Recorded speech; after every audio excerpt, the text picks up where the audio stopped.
Na hora de crises, temos a tendência de confiar nas pessoas que são os nossos líderes, que ocupam liderança nas nossas vidas. Por exemplo, no momento de crise familiar, de ameaça à família, é natural que os filhos esperem que os pais, o pai e a mãe, tomem alguma atitude, façam alguma coisa para resolver a crise. Se é um problema no trabalho, é natural que os funcionários esperem que os chefes tomem a iniciativa para debelar a crise. E se o problema extrapola estas áreas, é um problema na cidade, no estado ou no país, a gente espera que as autoridades, aqueles que estão investidos de poder, possam fazer alguma coisa para solucionar o problema. Parece que sobre os ombros dos líderes repousam toda a nossa expectativa de solução e saída para os vários problemas, inclusive problemas pessoais. O que será que a Bíblia tem a nos dizer sobre isso? Será que há na palavra de Deus alguma instrução com respeito a isso?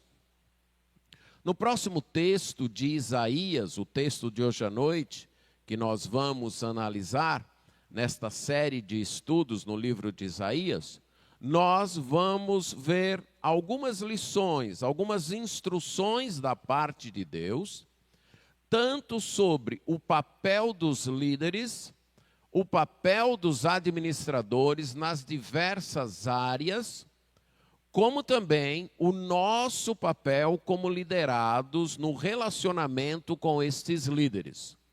O texto de hoje à noite, continuando o estudo de hoje pela manhã, é Isaías capítulo 22, e hoje à noite dos versos 15 a 25.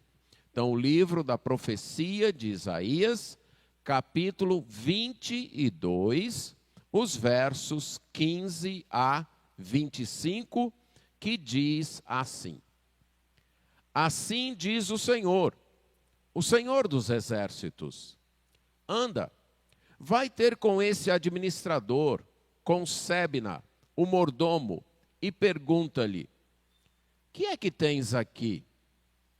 Ou a quem tu tens aqui?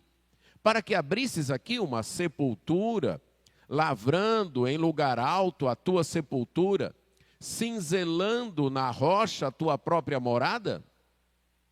Eis que como homem forte, o Senhor te arrojará violentamente, agarrar-te-á com firmeza, enrolar-te-á num invólucro, e te fará rolar como uma bola para a terra espaçosa.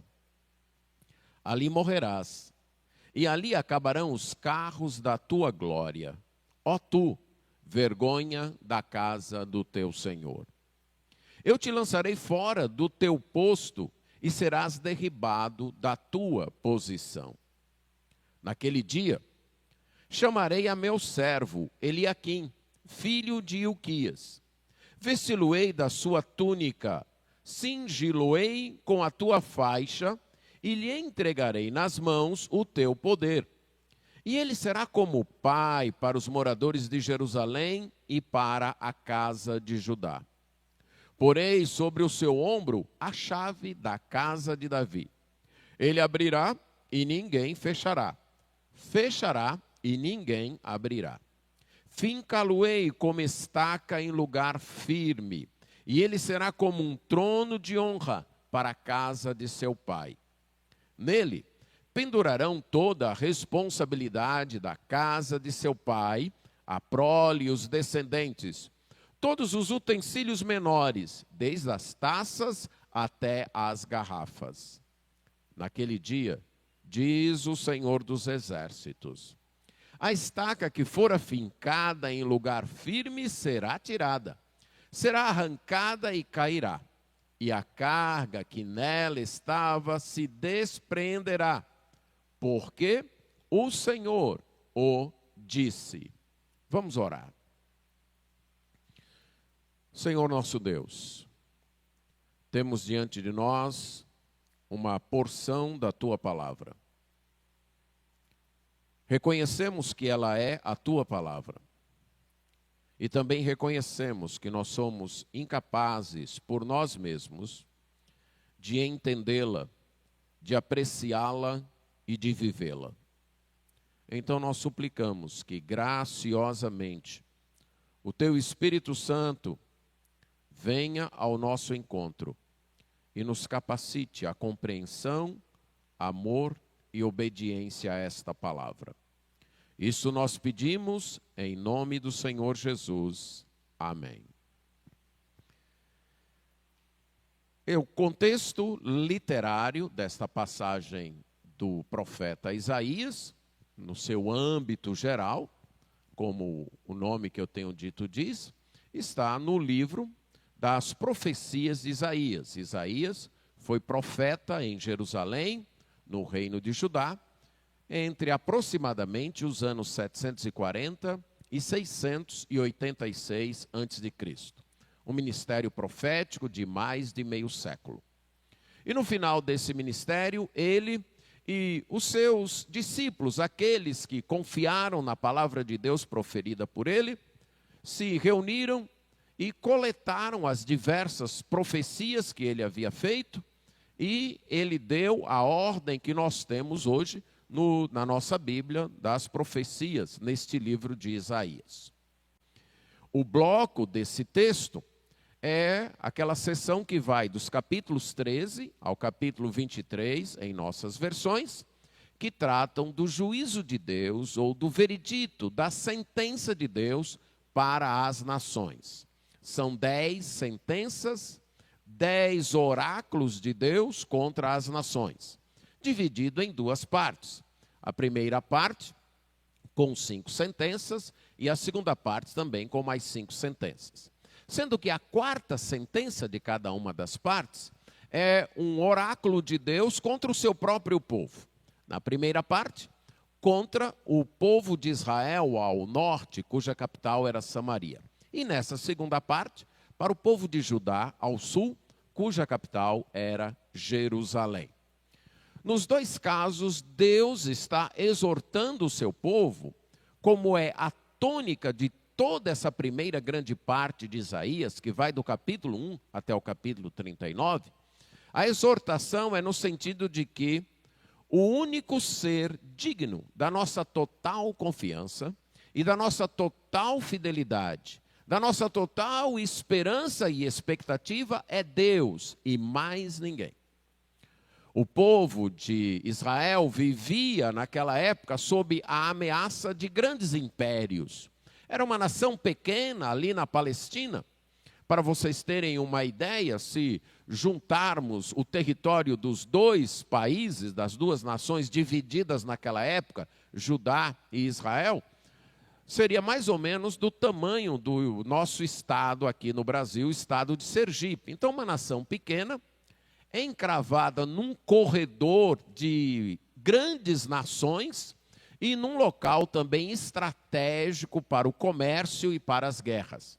Então, essa pequena nação, ou estas duas pequenas nações, viviam sempre ameaçadas, tanto pelos reinos mais ao sul, como o reino do Egito, da Etiópia, ou os reinos mais a leste, como a Síria, a Babilônia ou a Medo-Pérsia. E naquele momento da profecia de Isaías, durante todo o ministério de Isaías, a grande ameaça era o império da Assíria, que queria conquistar aquela região.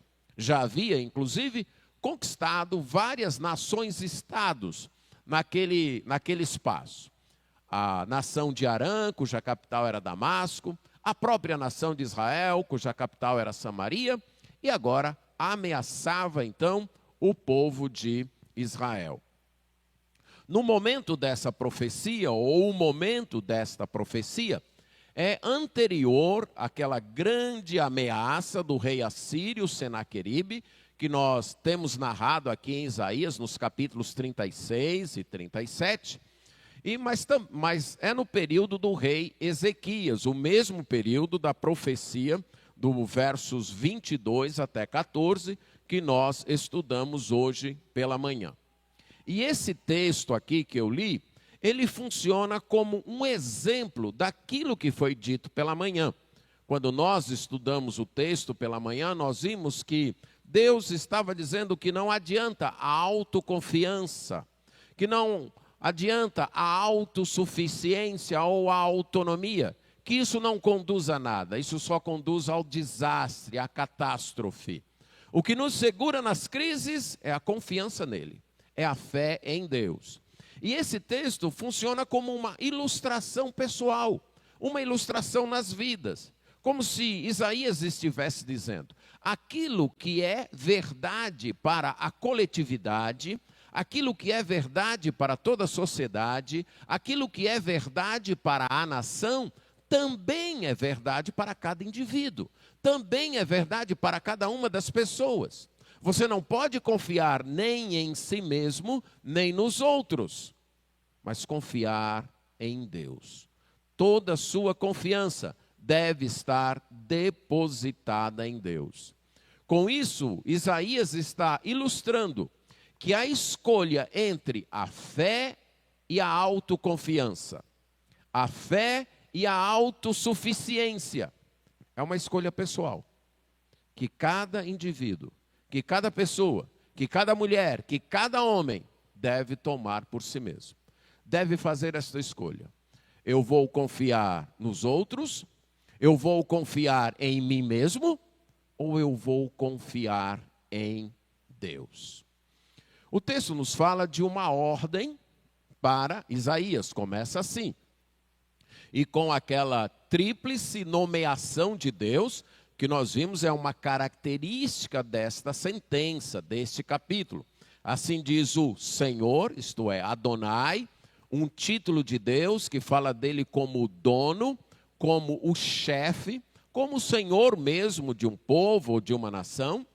Depois vem a palavra Senhor, na versão que eu li, com todas as letras maiúsculas, toda em caixa alta, que foi a maneira que estas versões escolheram para representar o nome pessoal de Deus, aquele nome que ele revelou para Moisés ali no Monte Horebe, o Eu Sou.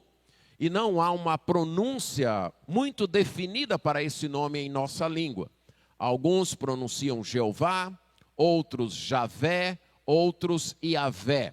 Mas estas versões, seguindo o costume dos autores do Novo Testamento, decidiu traduzir esse nome como Senhor. E para diferenciá-lo do Senhor Adonai, elas grafam então o nome Senhor, que é Javé ou Jeová, com todas as letras maiúsculas. E diz, assim diz, Adonai, Javé dos exércitos, aquele que tem todo o poder, que domina tudo e todos, aquele que tem o direito, tem a autoridade de mandar, porque ele está acima de tudo e de todos, ele é o Senhor dos exércitos. A ordem dele para o profeta Isaías é: anda, vai ter com esse administrador, com Sebna, o mordomo, e pergunta-lhe. A palavra aqui, administrador, é pouco usada no Antigo Testamento em sua língua originalmente escrita. A ideia é de um cuidador.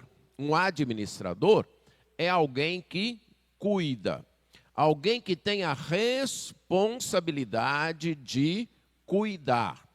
Esse administrador aqui era uma espécie de prefeito em Jerusalém. Era uma pessoa escolhida pelo rei, no caso, o rei Ezequias, para cuidar da fortaleza da cidade. Lembra, as cidades eram muradas, eram verdadeiras fortalezas, e esse administrador, ele cuidava dos interesses do rei no palácio, mas ele cuidava também dos interesses da cidade. Seria um equivalente a um prefeito hoje.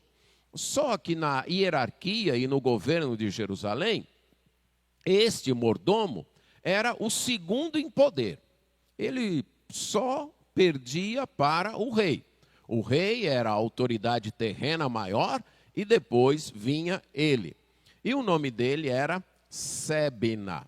Esse nome vai aparecer no capítulo 36 de Isaías e no capítulo 37, 36 no verso 3, verso 11, verso 22, e no capítulo 37 no verso 2, inclusive ao lado de Eliaquim, o outro mencionado aqui.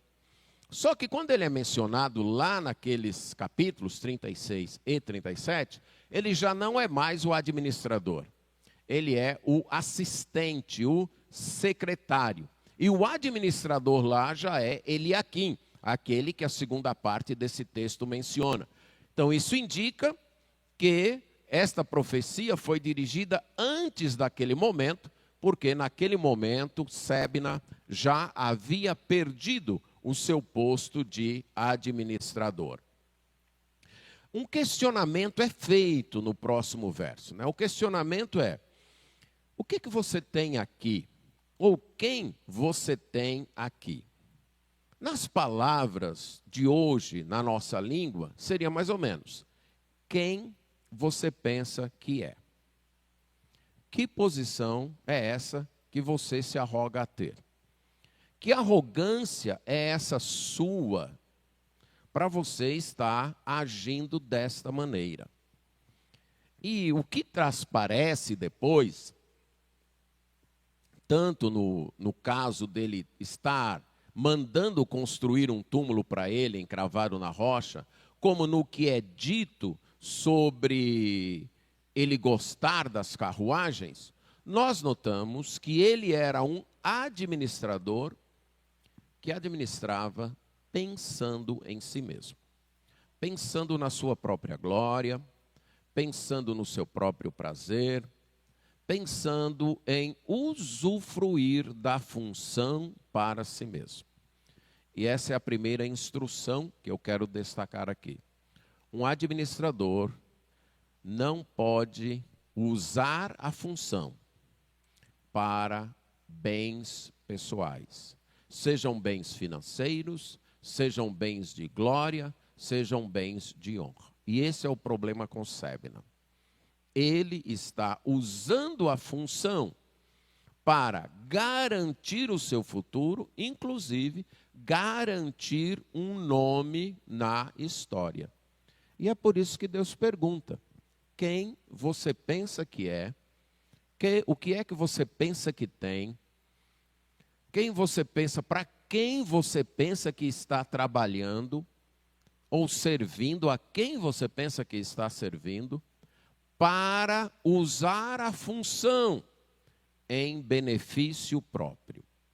E uma das maneiras era mandar fazer um túmulo escavado numa rocha. Talvez para nós isso soe estranho, né? Alguém que tenha esta preocupação. Mas naquele tempo, esta era uma maneira de ostentar.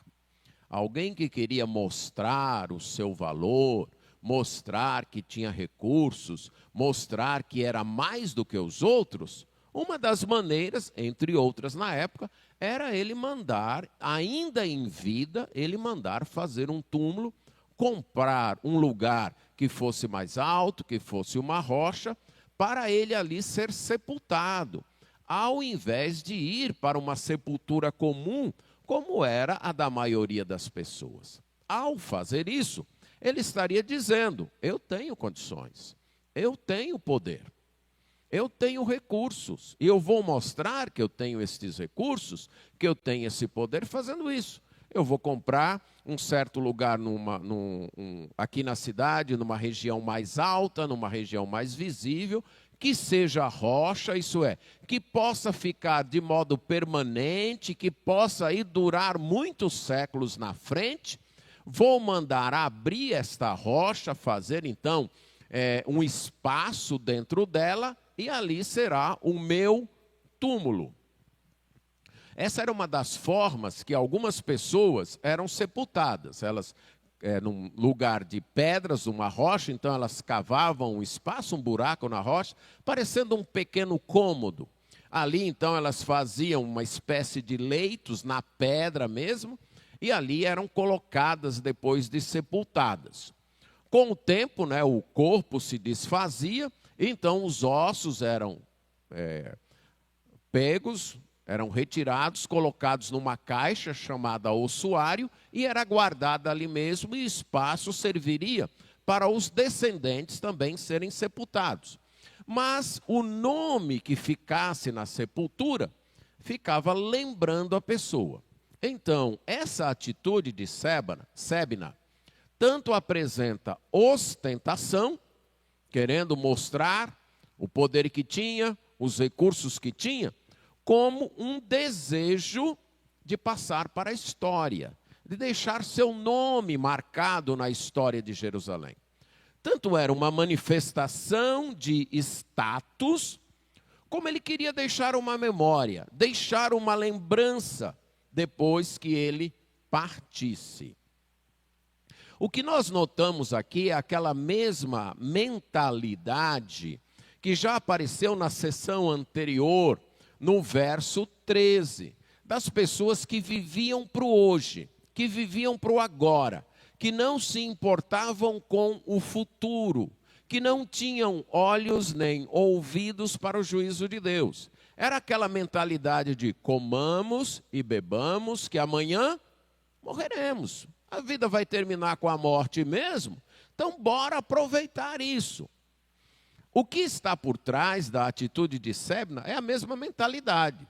Olha, a minha vida vai acabar com a morte, então deixa eu deixar, ou me permita deixar pelo menos o meu nome encravado numa sepultura aqui, para todo mundo que possa chegar em Jerusalém e olhar um pouco mais alto, poder ver o nome Sebna lá e saber que eu fui um administrador da cidade e poder me conhecer, eu deixar a minha memória. Porque a vida é só isso. Essa mentalidade, como eu demonstrei de manhã, ela apresenta suas falhas. Eu mencionei duas falhas. Uma, que a vida é só material, que a vida é só horizontal, que a vida é só isso aqui. Essa mentalidade não percebe que há uma dimensão espiritual na vida, que há um relacionamento com Deus, que além do relacionamento com as pessoas, do relacionamento com as coisas, do relacionamento com os recursos, há também um relacionamento com Deus.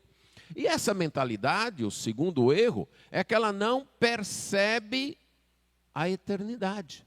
Ela acha que a morte é o fim de tudo, que morreu, acabou, que morreu, terminou tudo. Ela não considera que após a morte há uma eternidade. Após a morte vem o juízo. Então ela vive como se essa vida fosse tudo.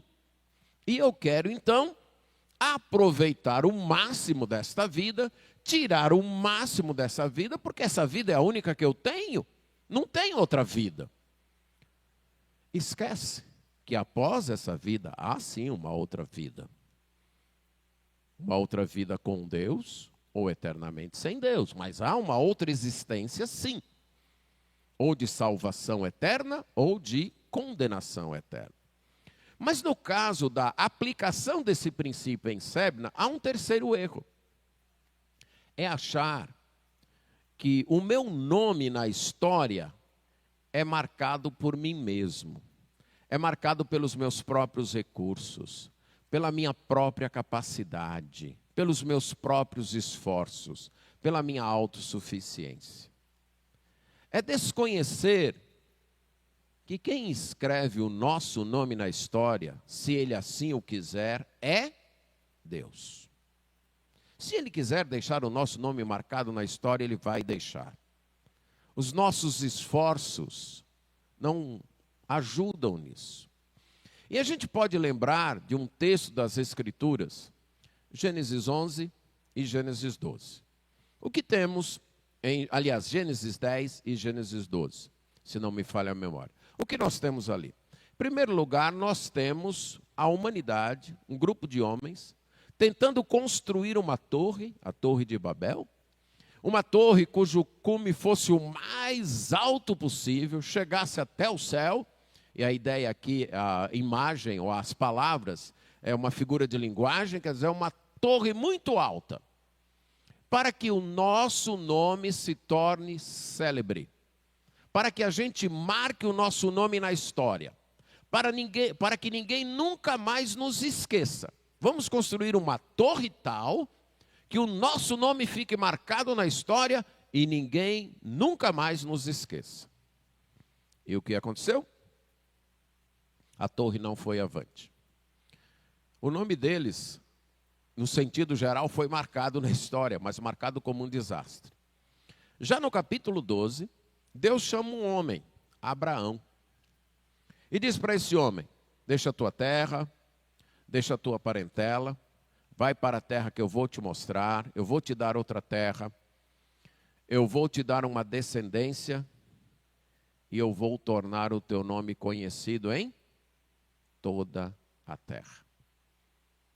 Um homem, Abraão, deixou o seu nome marcado na história. As 3 maiores religiões do mundo invocam Abraão como seu pai da fé: o islamismo, o judaísmo e o cristianismo. O nome de Abraão ficou marcado na história, mas ele foi marcado na história a partir de sua fé e obediência a Deus. Não foi um desejo de Abraão, não foi uma ambição de Abraão, não foi Abraão que correu atrás da glória, da fama, não. Foi Deus que foi buscá-lo, foi Deus que foi escolhê-lo.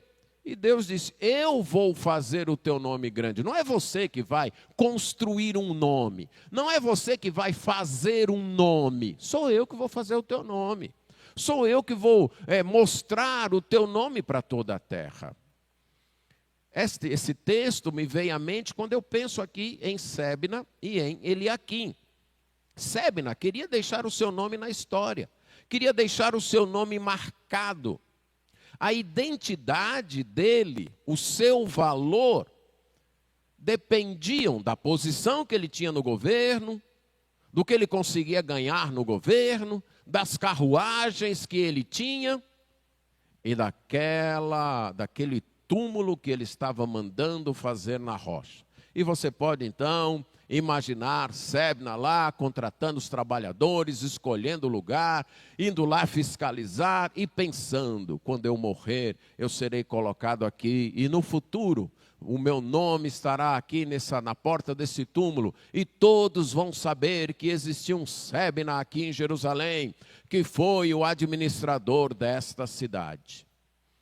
Isaías então vai falar com ele, perguntando: quem você pensa que é, para achar que você mesmo pode fazer o teu nome, que você mesmo pode construir tua glória, que você, a partir de si mesmo, pode deixar um registro na história?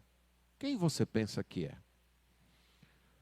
Um desejo que todos nós temos é de deixar algo, de deixar a nossa marca, de mostrar que passamos por aqui e a nossa vida não foi em vão, que a nossa vida valeu a pena, de deixar algo que possa permanecer e atravessar gerações, pelo menos. Devemos reconhecer que isso não depende de nós, que quem faz nosso nome é Deus, que quem deixa a nossa marca na história é Deus, do jeito que Ele quiser, conforme Ele quiser e durante o tempo que Ele quiser. O esforço de Sebna não daria em nada.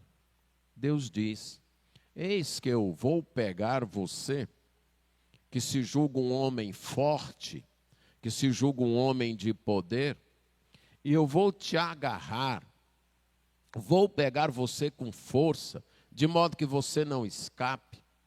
E é como se eu te embrulhasse num pacote, se eu te enrolasse no invólucro, num pacote, e vou sacudir você, jogar você como se atira uma bola. E você vai sair bolando, vai sair rolando numa terra espaçosa. E a ideia aqui é que você vai sair e não vai ter obstáculo para parar, não. Numa terra espaçosa que você vai correndo. É assim que você vai terminar. O túmulo que você está fazendo, você nem vai ocupar, vai ficar aí. Você está gastando dinheiro em vão, está gastando esforço em vão. E essas carruagens da tua glória, estes carros que você gosta de desfilar, e aqui era outro símbolo de status na época, e esse símbolo aqui eu acho que não mudou muito para hoje, né?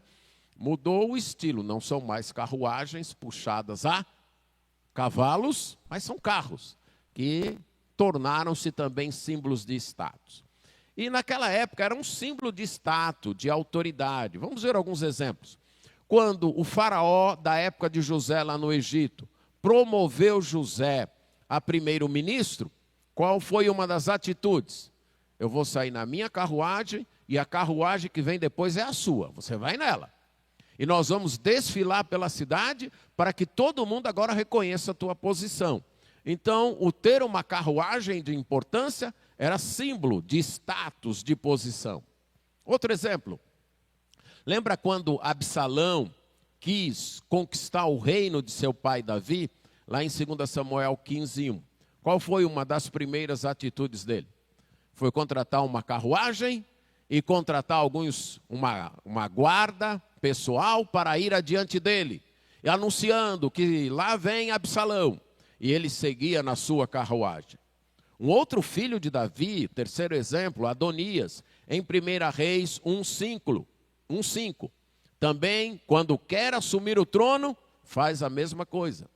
Então, ter estas carruagens, esses carros, que aqui em Isaías são chamados carros de glória, era um meio de ostentar, um meio de mostrar, olha, veja quem eu sou, olha o tipo do meu carro, olha o ano, olha a capacidade que ele tem, veja como ele é bonito.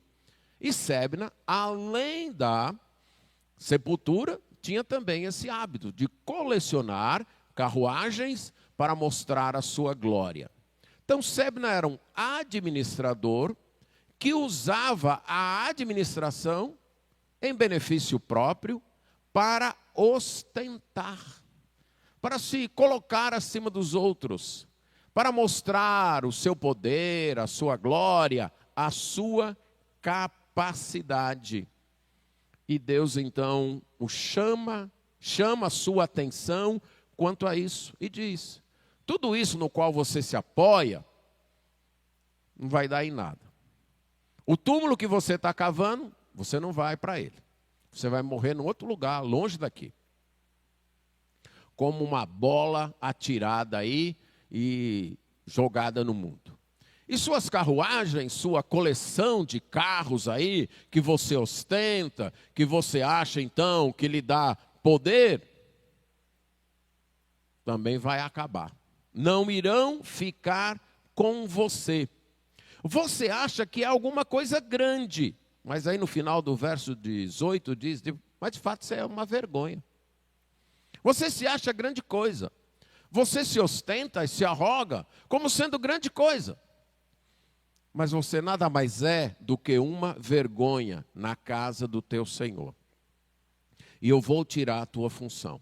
Eu vou tirar o teu cargo. Tudo que nós temos, dons, recursos, posição, funções, talentos, veio das mãos de Deus.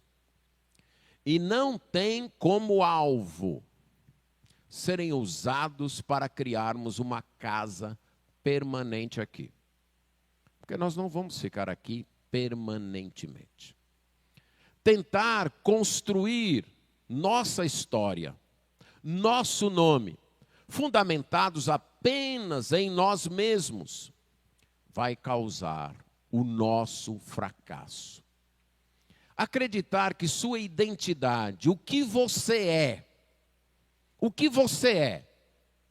depende da função que você tem, do estudo que você tem, dos recursos que você tem, da posição que você tem, é idolatria. Mas é interessante como somos cercados desses valores. Se alguém perguntasse para você, quem é você? De modo geral, vem um nome e depois vem o quê? O que nós fazemos. O que nós somos diante dos outros. Jamais eu ouvi e nem dei a seguinte resposta. Quem é você? Ah, eu sou uma criatura de Deus, criado para refletir a glória dele nesse mundo.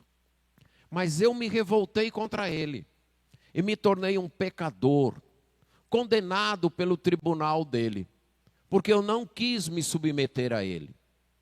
Mas mesmo assim ele me amou e enviou o seu Filho Jesus Cristo, que pagou os meus pecados na cruz.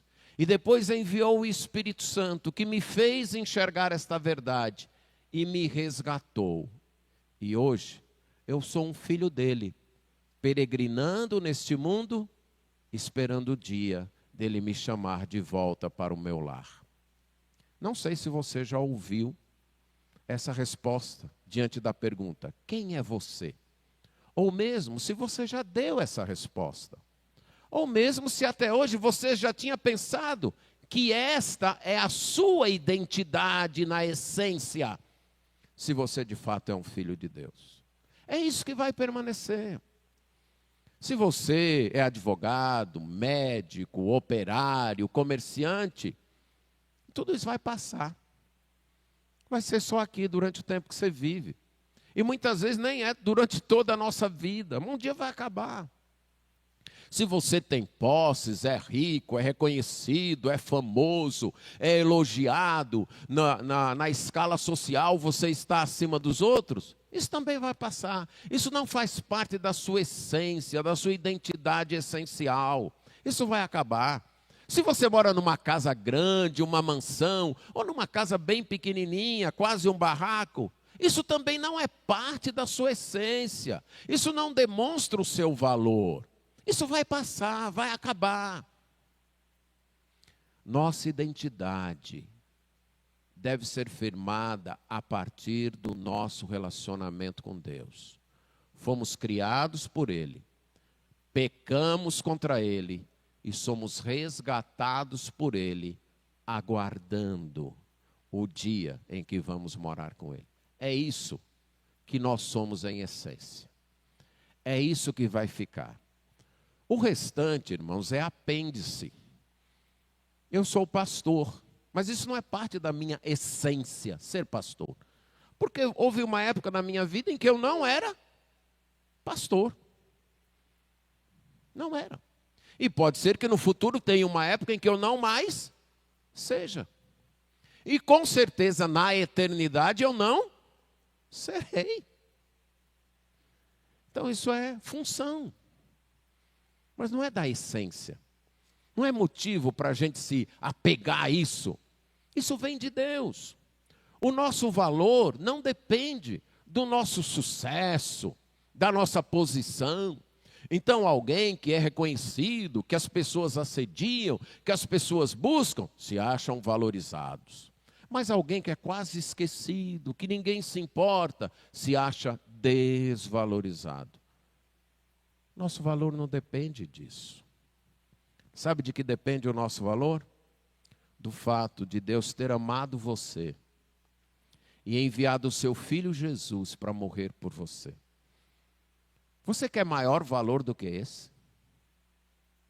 De alguém ter dado o Filho dele para pagar pelos teus pecados? É isso que nos confere valor. O nosso valor não está intrínseco em nós. O nosso valor vem do amor de Deus. Nós podemos ser desprezados pelas pessoas, até pelas pessoas que nós amamos, pelas pessoas que nós servimos, pelas pessoas que nós prezamos. Essas pessoas podem nos dar um chute, não querer nada conosco. Isso não significa que nós não tenhamos valor.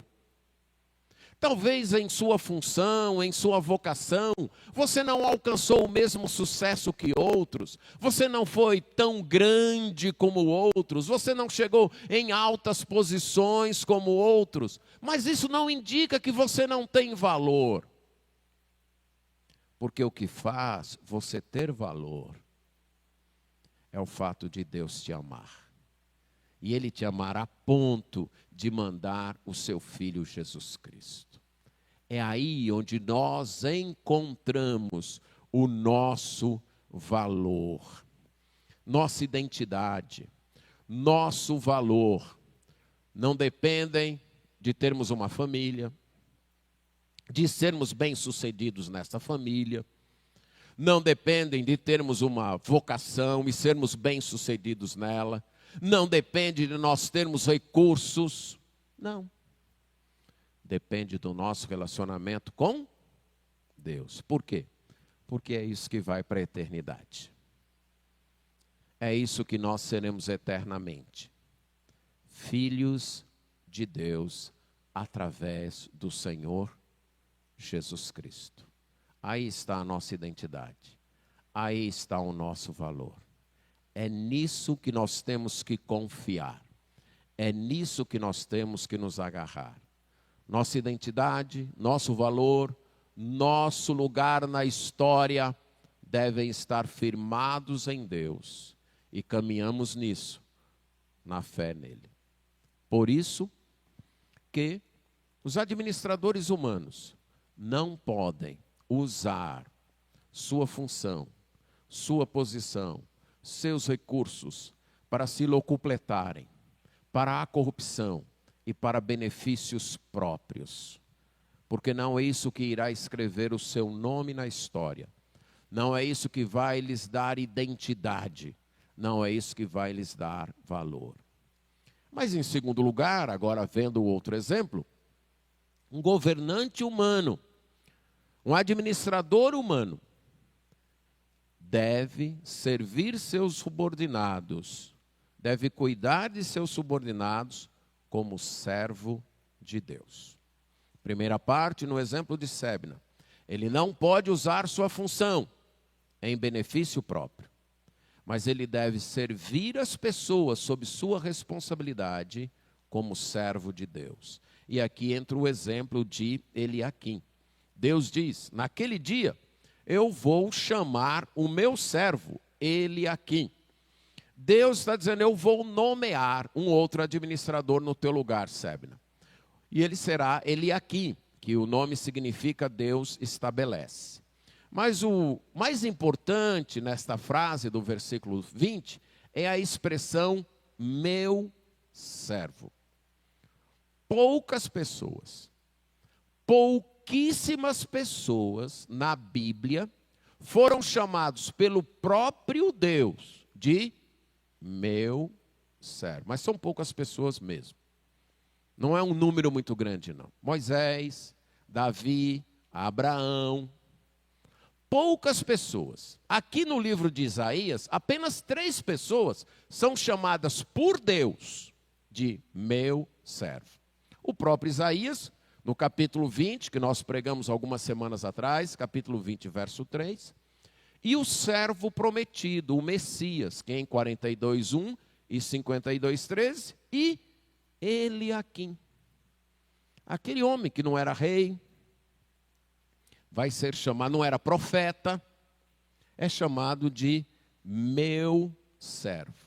Naquele dia, eu vou nomear o meu servo Eliaquim para a tua posição, para o teu lugar, Sebna. Servo de Deus é um agente de Deus para cumprir a vontade de Deus aqui, para executar o plano de Deus dentro de sua esfera de vida aqui. Isso é um servo de Deus. E isso então demonstra que Deus está chamando Eliaquim para ser o administrador da cidade, mas para que ele se comporte como um agente de Deus, como um servo de Deus. E é assim que as autoridades têm que se ver, como servos de Deus. Pessoas que estão aqui para fazerem a vontade de Deus. É assim que você, pai, você, mãe, tem que se ver no seu lar. Você, como pai, deve ser um servo de Deus. Não está ali nem para fazer a sua vontade, nem a vontade daqueles que você lidera, mas sim a vontade de Deus. Você que é mãe, você deve se ver como uma serva de Deus. Está ali naquela esfera de ação que é sua responsabilidade para prestar um serviço a Deus, sendo mãe, sendo pai. Você que ocupa uma posição no trabalho de responsabilidade, de chefia, você deve ter na mente, se você é crente no Senhor Jesus Cristo, na sua mente deve estar essa minha posição. Eu devo atuar nela como servo de Deus. Se você é professor numa sala, numa classe, essa é a mentalidade. Antes de ser professor, eu sou servo de Deus. E eu executo essa minha profissão de professor como servo de Deus, executando a vontade de Deus. E assim se espalha para toda a vida. Todas as funções que você desempenha e recebe nessa vida, todas as posições, todos os cargos, antes de pensar na função, na posição, no cargo em si, pense. A essência disso aqui é que eu sou servo de Deus. Eu tenho essa função de chefe nessa sessão, ou de líder dessa equipe, ou de professor desta sala, mas vai passar um dia. Outro dia vai ser outro que vai ser chefe no meu lugar, outro dia que vai ser outro que vai ser líder, talvez eu até passe a ser um liderado. Isso então não faz parte da minha essência. Mas o que faz parte da minha essência é que eu sou servo de Deus. Eu estou aqui para servir a Deus nessa função, para servir a Deus nessa posição. Um administrador deve se ver como servo de Deus. Mas um administrador se vê como servo de Deus, cuidando das pessoas que estão sob sua responsabilidade. Deus diz no verso 21, eu vou vesti-lo com a tua túnica, e no caso a túnica de Sebna, a roupa oficial, a farda da função. Então tinha uma túnica especial que indicava a autoridade do administrador. E então Deus disse, essa tua túnica de Sebna vai para Eliaquim. Eu vou também cingi-lo com a tua faixa. Então um cinto que também indicava a função, indicava a posição de administrador. E eu vou cingi-lo, eu vou amarrar inclusive com firmeza. E a posição e o poder que são teus, Sebna, eu vou passar para ele. E aí no final do verso 22, e ele será como um pai para os moradores de Jerusalém e para a casa de Judá. Ele vai usar sua função, seu poder, sua posição, sua autoridade como um pai. E qual é o papel de um pai numa família? Qual é a função de um pai numa família? Isso à luz das Escrituras. Qual é? Suprir, instruir e disciplinar. Podemos resumir a função de um pai, a missão de pai, para nós que somos pais aqui, à luz das Escrituras. O que é que faz um pai? Ele cria o filho. Como é que ele cria o filho? Suprindo as necessidades, providenciando aquilo que é necessário para o crescimento do filho, trazendo instrução, orientação, liderando em termos de guiar, de orientar, de mostrar o caminho e disciplinando. Quando o filho precisa de correção, ele corrigindo. É assim que um pai age, é assim que um pai deve agir, à luz do propósito de Deus. Infelizmente, com a deturpação pecaminosa da sociedade, muitos pais têm abandonado uma ou algumas dessas funções e outros até todas.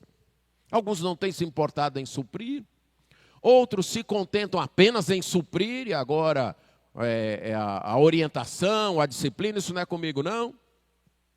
Mas a responsabilidade de um pai é essa.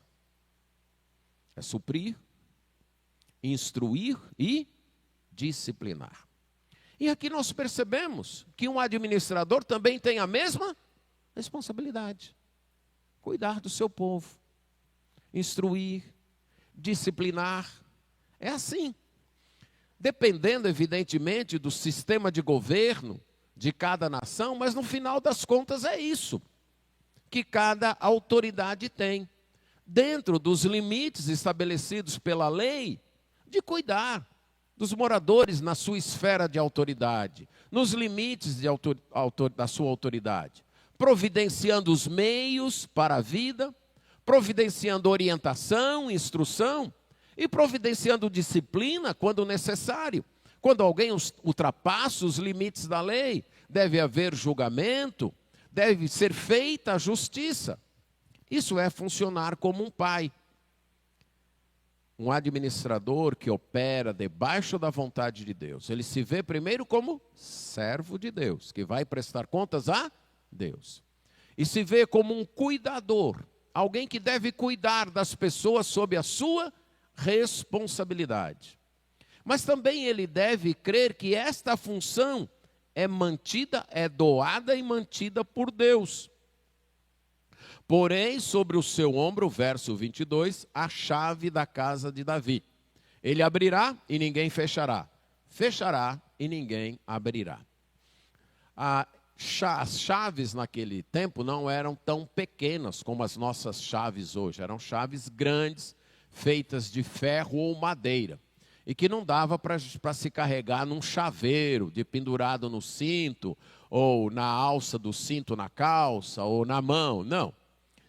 Se elas tivessem que ser carregadas, elas eram carregadas ou como um transilim, passado em volta do pescoço, ou dependuradas no ombro de tão maiores e um pouco mais pesadas que elas eram. Mas a palavra-chave aqui, além de ter o sentido literal, porque o administrador tinha as chaves da cidade, tinha as chaves do palácio, ele era o que tinha a chave da sala do tesouro, da sala das armas, era tudo com ele. Se alguém quisesse adentrar a uma sala no palácio, tinha que ir com o administrador, ou o administrador daria a chave, ou o mesmo administrador ia abrir. Era o administrador que determinava a abertura dos portões da cidade. Você lembra de Neemias? Anos depois será o administrador de Jerusalém, e os portões vão ficar fechados ou abertos, dependendo da ordem dele. Mas além desse sentido literal, tem um sentido figurado. O sentido de autoridade. Quem tinha as chaves, tinha a autoridade. Esse era o sentido metafórico. Era aquele que fechava e que abria. Então o poder vem de Deus. Deus diz, eu vou dar a chave. Sou eu que vou dar. Não é ele que vai lutar para ter, não é ele que vai tramar para chegar lá, que vai fazer... Não, eu vou dar para ele. Eu vou dar a chave. E eu vou manter essa chave. Ele vai abrir e ninguém vai fechar. Ele vai fechar e ninguém vai abrir. Se existe uma coisa, quando o poder chega a nós, sem nós brigarmos por ele, sem nós corrermos atrás dele, mas que chega a nós e nós sabemos que ele veio porque foi Deus que nos deu, é a segurança que nós temos de que o que nós fizermos será de acordo com Deus. Não preciso estar lutando, brigando para me segurar numa posição ou num poder, porque fulano quer me derrubar, Beltrano quer me tirar daqui, Cicrano está armando ali, tramando para puxar o meu tapete. Quando você segue a orientação de Deus, você não precisa temer isso. Se foi Deus que colocou, quem é que vai te tirar de lá? Somente o próprio Deus e mais ninguém. Só isso. Toda posição que temos veio de Deus e será tirada quando Deus quiser. Ponto. Acabou. Foi Deus quem deu e Deus toma na hora que Ele quiser. E se Ele quiser tomar a posição, a influência, a autoridade que tem, Amém, é para o bem dele, é porque ele tem alguém melhor para colocar, para servir. É que ele tem algo melhor para mim em outro canto e ponto final. E assim a gente segue a vida. Quando nossa identidade não depende de cargos, não depende de posição, não depende de funções, a gente tem um equilíbrio psicológico que nos permite viver suaves na vida, mesmo em meio às muitas tribulações, mesmo em meio aos ataques. Estão tramando para me tirar daqui, estão tramando para me mandar embora. E daí? Foi Deus que me colocou aqui, na hora que Ele quiser, Ele me tira. E se chegou a hora, ótimo. Ele tem alguém melhor para o meu lugar. E Ele tem um lugar melhor para mim. Caminhar com Deus é isso. E Deus está dizendo de Ele aqui. E Ele vai ser isso. Mas além de ser um servo de Deus, alguém que cuida dos seus, e alguém que reconhece que sua função veio de Deus e é mantida por Deus, a quarta característica é que ele é alguém confiável. Um administrador, servo de Deus, deve ser alguém confiável. Finca-lo-ei como estaca em lugar firme. Aqui, novamente, é uma linguagem figurada com duas vertentes de figura. Um de uma tenda, uma figura que é repetida mesmo no livro de Isaías, capítulo 33, verso 20, 54, 2, de quando alguém ia armar, melhor dizendo, uma tenda, ele tinha que ter estacas que fincassem bem a tenda no chão. Até hoje, se você for para um acampamento, um camping, e você for com sua tenda, você tem que arrumar um terreno firme e bater bem a estaca, porque se vier um vento, não, leva embora a sua tenda. Essa é uma imagem num lugar estável, e a palavra aqui, firme ou estável, é a ideia, então, de alguém confiável. Alguém que é firme no sentido de que eu posso confiar. Fulano é firme como uma rocha, então eu posso confiar nele. Se ele deu a sua palavra, ele vai cumprir. Um governante tem que ser confiável. Um líder tem que ser confiável. Um pai tem que ser confiável. Uma mãe tem que ser confiável. Os liderados devem olhar e confiar. Reconhecer a integridade desta pessoa. Mas a outra ideia e que aparece aqui é que ele é uma estaca fincada aqui, é como um prego numa parede, certo? Uma estaca fincada numa parede. Se você visitou casas antigas, especialmente feitas de sapê, você viu alguns pedaços de madeira fincados na parede. Eram os cabides daquelas casas, certo? Pendurava-se roupa, na cozinha pendurava-se canecos, jarros, pronto. Essa é a outra figura aqui, que vai ser está com um prego fincado na parede, onde vão se pendurar algumas coisas. E aqui nós vamos para a quinta característica de um governante, servo de Deus. Ele tem que saber que ele corre o risco dos aproveitadores.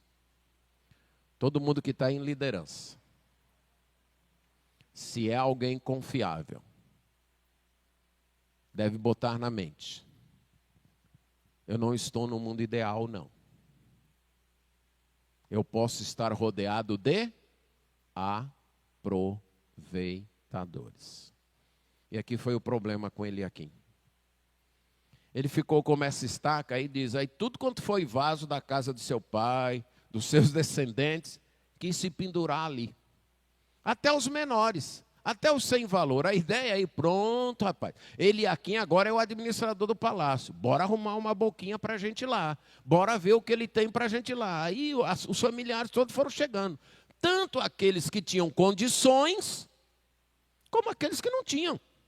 Tanto aqueles que eram vasos mais nobres, quanto aqueles que não tinham valor. Foram se pendurando lá, se pendurando lá, se pendurando lá. E o que acontece?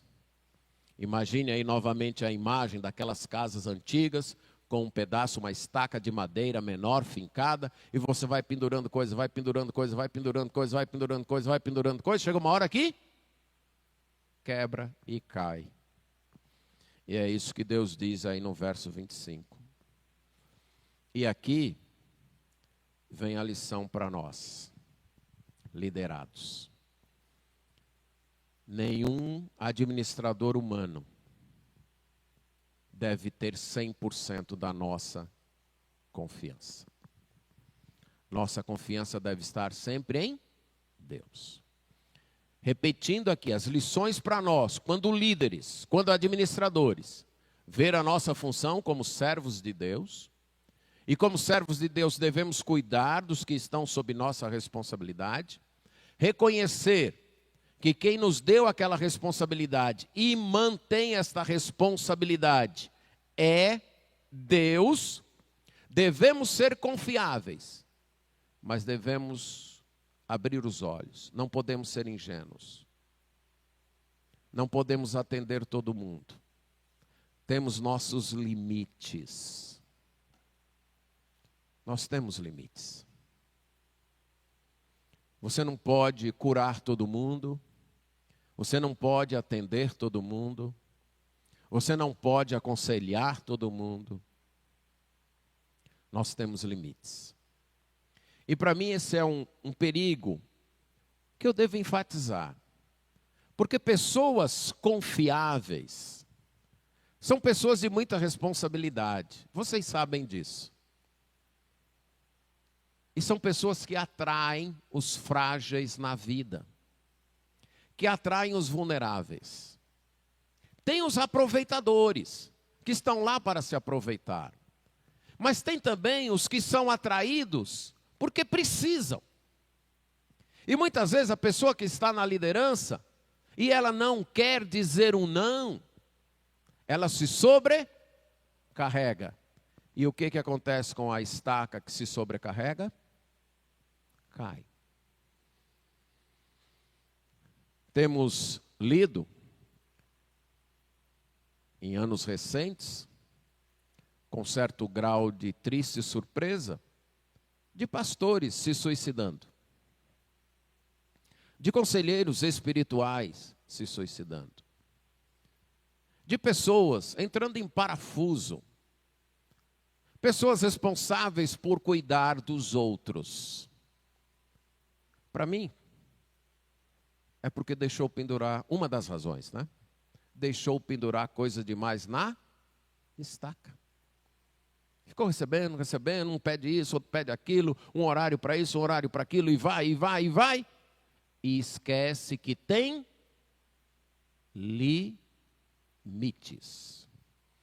Aprenda isso, você como pai, você como marido, você como mãe, você como esposa, você como líder no seu trabalho, você como professor, você tem limites. Você não é Deus. Você não é Deus. Você tem limites. Não se deixe todo mundo se pendurar em você. Tanto os aproveitadores, como os fragilizados da vida. Agora, isso acontece, primeiro, por responsabilidade, por senso de responsabilidade. Por não querer falhar. Mas esse senso de não querer falhar demonstra uma autossuficiência, demonstra uma autoconfiança. O raciocínio é mais ou menos o seguinte: se eu não cuidar, quem é que vai cuidar? E o que esse raciocínio demonstra? Autossuficiência. Há um Deus que vai cuidar. Se eu cheguei ao meu limite e eu não posso cuidar, há um Deus que vai cuidar. O mesmo Deus que cuida de mim, cuidará também destas pessoas. Mas, além disso, há um certo sentido de orgulho. O que vão pensar de mim se eu não puder resolver esse problema? O que vão pensar de mim se eu não puder apresentar uma solução para isso? O que vão pensar de mim se eu responder que não sei, que não posso? O que é que vão pensar de mim? Isso é orgulho. Lembre-se, por mais baixo que as pessoas pensem de você, elas ainda estão pensando alto. Ok? Por mais baixo que vocês pensem de mim, vocês ainda estão pensando alto à luz do que eu sou de fato. O que é que eu sou de fato? Um pecador. Que se não fosse a graça de Deus estaria no inferno. É isso, pronto. Então, se você pensar mal de mim, você ainda está pensando, se não pensou isso, ainda está pensando o quê? Ainda está pensando alto. Paciência. O que importa é Deus. É Deus. Temos os nossos limites. Devemos ser uma estaca confiável, sim, nas nossas funções. Mas tomar cuidado com os aproveitadores. E com o excesso de vulneráveis, de fragilizados que há na vida.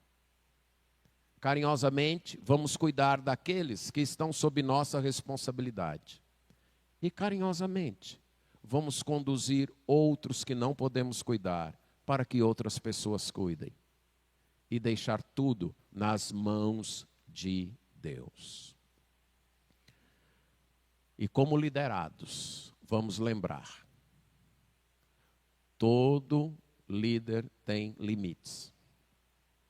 Maridos, não esperem perfeição de suas esposas. Que elas resolvam todos os seus problemas. Que elas supram todas as suas carências. Elas não são perfeitas. E você quer que eu te conte um segredo? Se elas fossem perfeitas, elas não teriam casado com você, não. Ok? Mulheres, não esperem que seus maridos sejam do tipo que cuidem de tudo, que resolvam tudo, que não falhem nunca, que supram tudo, que satisfaçam todos os meus anseios e carências. Eles não são perfeitos, eles são pecadores. E eu vou contar o mesmo segredo que eu contei para os homens. Se eles fossem perfeitos, eu duvido muito que eles teriam casado com você. Eles teriam corrido atrás de uma mulher perfeita. Filhos, não esperem perfeição dos seus pais. Eles são pecadores também. Têm os seus limites. Têm as suas imperfeições. Têm as suas falhas. São servos de Deus em estado de aperfeiçoamento. São santos sendo aperfeiçoados ainda. Então não depositem toda a expectativa e confiança neles, nem pais nos filhos, e nem nos governos de município, estado e país.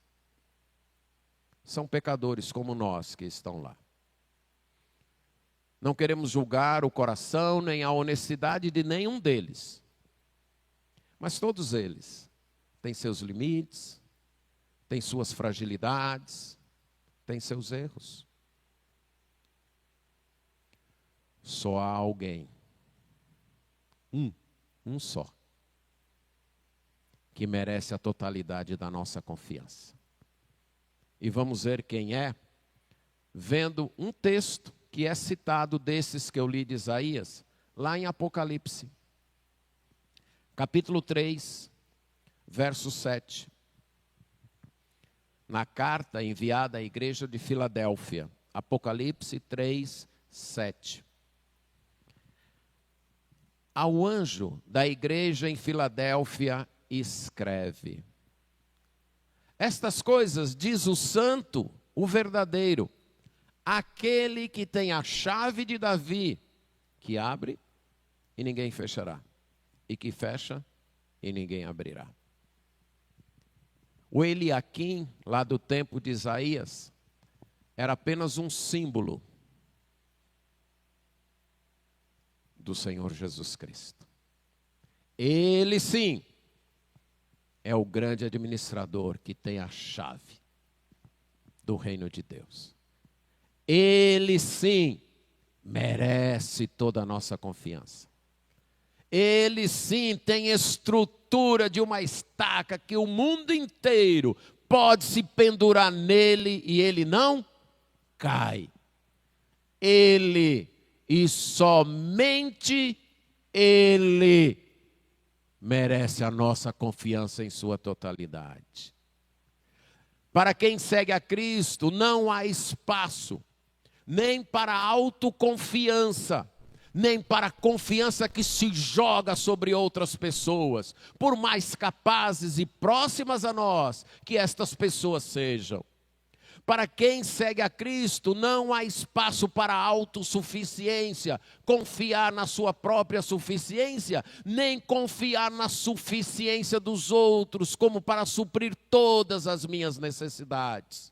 Não. Para quem segue a Cristo, só há um todo suficiente, só um todo confiável, é o Senhor Jesus Cristo. Nossa confiança deve estar nele. E além disso, vamos lembrar, nem somos suficientes totalmente para nós e nem somos suficientes totalmente para os outros. E eu vou repetir. Se você achar que tem a responsabilidade de ser suficiente totalmente para todas as pessoas que precisarem de você, você é como uma estaca confiável e responsável, mas que com o tempo vai quebrar, vai entrar em parafuso, porque não é. O que acontece então com as pessoas que chegam a nós? Vamos lembrar, muitas vezes elas vêm a nós até com certa idolatria, sem perceberem, não é maldade. Mas nós devemos levá-las a Jesus Cristo. Dizer, olha, eu posso lhe ajudar, mas suficiente para a sua vida, totalmente confiável para a sua vida não sou eu. Eu sou pecador igual a você. Somente Cristo. A melhor ajuda para os frágeis e vulneráveis da vida que nos procuram é apresentá-los àquele que pode fechar e ninguém abrir, e pode abrir e ninguém fechar. O Senhor Jesus Cristo. E é o que é suficiente para a sua vida. Se você ainda não entregou sua vida a Jesus, se você está confiando no governo, ou na sua família, ou no seu emprego, ou nos seus recursos, ou nos seus estudos, essa estaca vai quebrar. Confie única e exclusivamente no Senhor Jesus Cristo. Amém.